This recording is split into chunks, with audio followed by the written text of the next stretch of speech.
rules about you can transfer multiple times, you can induce with NIL, and there's no NIL rules. Does that y'all's recruiting season is going to be right in the middle of those injunctions? Does that change at all the way that you look at this recruiting season, or is there not enough data yet? How do you kind of approach that? I don't know. Very thankful for the job that I currently have. Better, bigger than anything I ever dreamed of. But for sure, it's a model that I have no experience in. And all I know is what's transpired over the last 2 years. And I don't want to emotionally vomit with words, but I don't know the answer.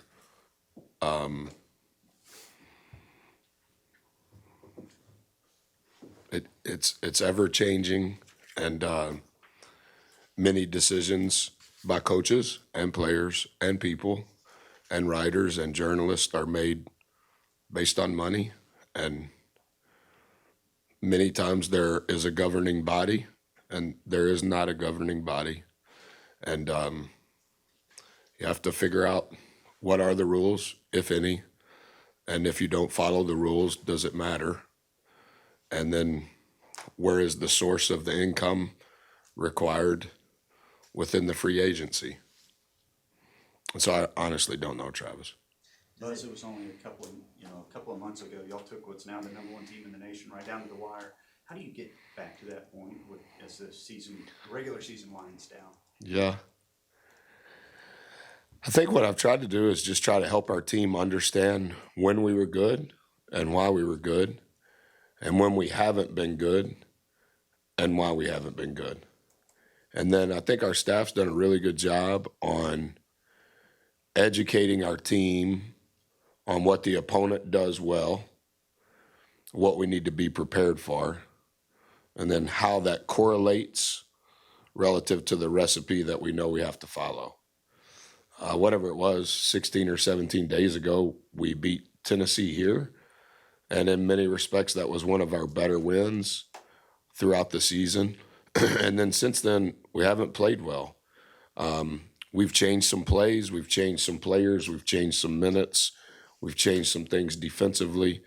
But I do think that our guys have been very responsive and very resilient in regards to understanding and accepting what we have to do, and we'll continue to try really hard. The team we play tomorrow is the most improved team in Power 5.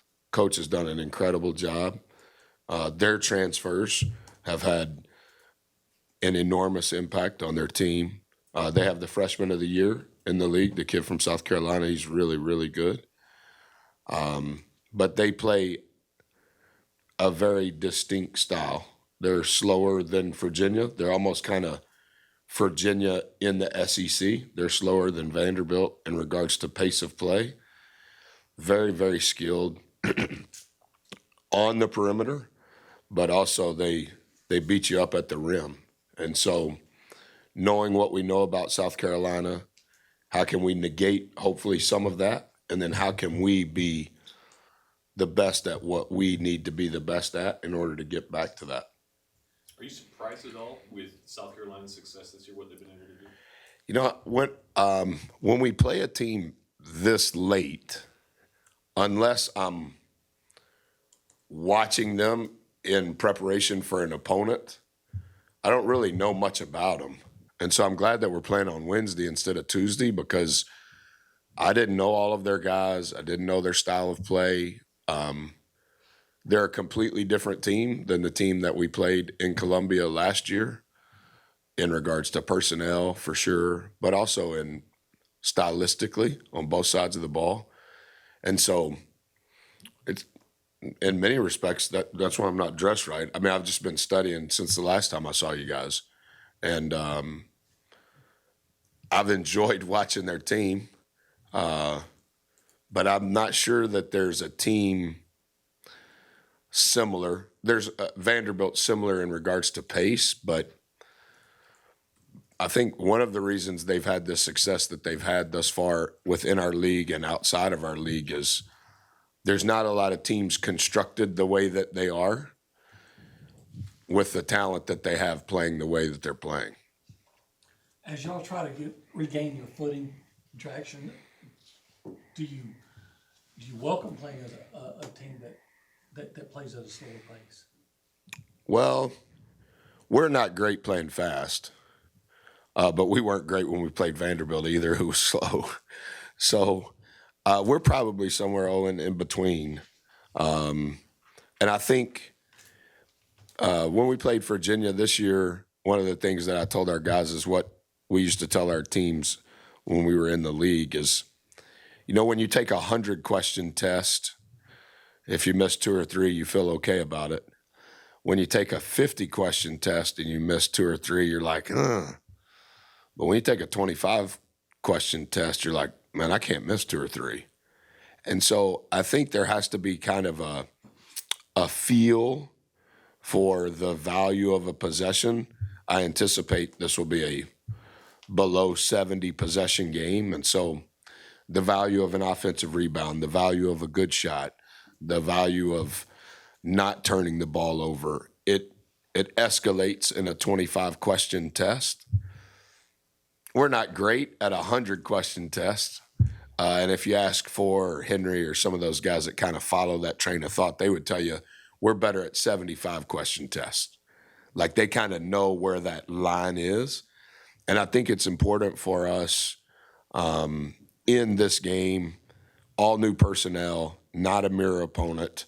We've lost 4 in a row, all new content personnel, new content, style of play, their plays. We're continuing to try to make adjustments. We don't need to lose this piece that we're currently talking about because there's not going to be enough possessions to overcome that, if that makes sense. And so we talked a little bit about that yesterday. We'll probably talk a little bit more about that today. I think it's maybe a balance of all of those things. Hey, Buzz, y'all were rolling. You were 6-4. Now you're 6-8. Oh, goodness. Hey, you got 4 to play. You played yourself in. You played yourself out. Can you play yourself back in? Like all of those things. Yeah, I know, but instead of all of those things, hey, guys, this is what we have to do in this game. And how can we get back to those things to win this game? Because we can't answer all of those questions in one game, but we do need to be able to sufficiently answer some of them. And, like when you play a mirror opponent or you play someone early in conference play, it has a different feel, I think, than when you're playing somebody after Valentine's Day for the first time in conference. And that happens not to us. I mean, that happens to everybody. But when you're talking about number 2 for the first time, when you're talking about number 30 for the first time, when you're talking about 55 for the first time, it's like, I don't even know that kid's name. Where'd he come from? That's the questions I'm asking on Sunday. Like, the kid wasn't on the team last year. Where'd he play? Oh, he came from Minnesota. Oh, I didn't even know. And so I think kids keep up with kids more sometimes than coaches. Coaches kind of keep up more with coaching and the style of play. So it's kind of a mixture of both. I know we've talked about before in previous teams that what the time y'all spend in boot camp kind of pays dividends at this time in the season. With the way y'all did your schedule differently this year, has there been any differences in mental, physical, emotional levels, and how can you kind of correlate that to this point in the season this year? Yeah, I think so. I think the strength of the schedule has for sure had an impact. I'm not talking about the injuries. I think some of the injuries, in truth, come from the strength of the schedule. When you're playing some of the best teams in the country, you're going to get banged around. I think that is for sure a part of it.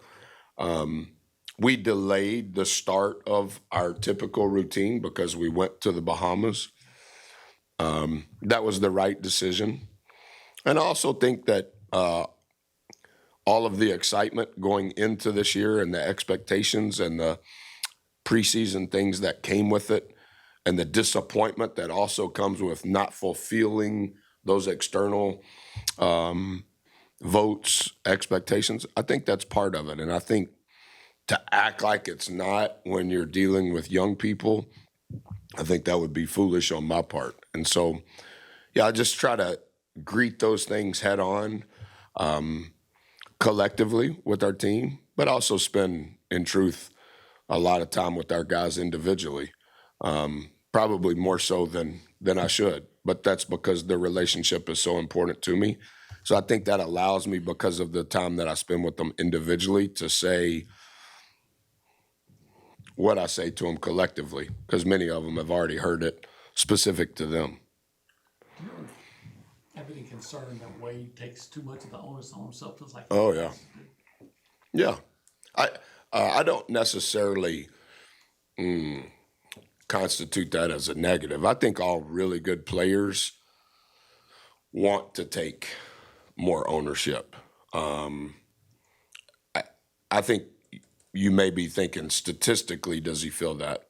Yes, sir. I think he does, but I also think he feels that because he cares. I told him yesterday or last night. I thought yesterday he was the best leader he has been in 2024. Yesterday, in the film room yesterday morning, in the film room yesterday afternoon, in practice.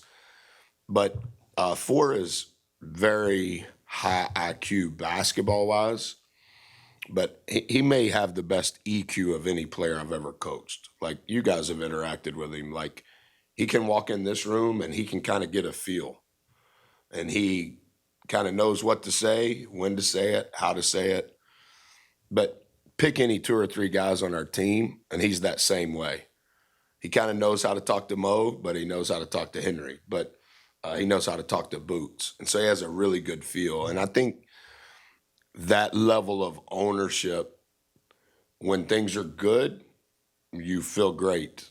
But that level of ownership, when things aren't great, you're like, what else can I do to help? And I think that's good when you're a leader like that. Do y'all have to have him score at a high level to win? Well, we had 3 guys, I think, score. Our high scorer was 11 at Tennessee. We're going to have somebody score more than 11. I think Jace was in that 11. Jace is continuing to improve, and maybe to some degree that removes some burden.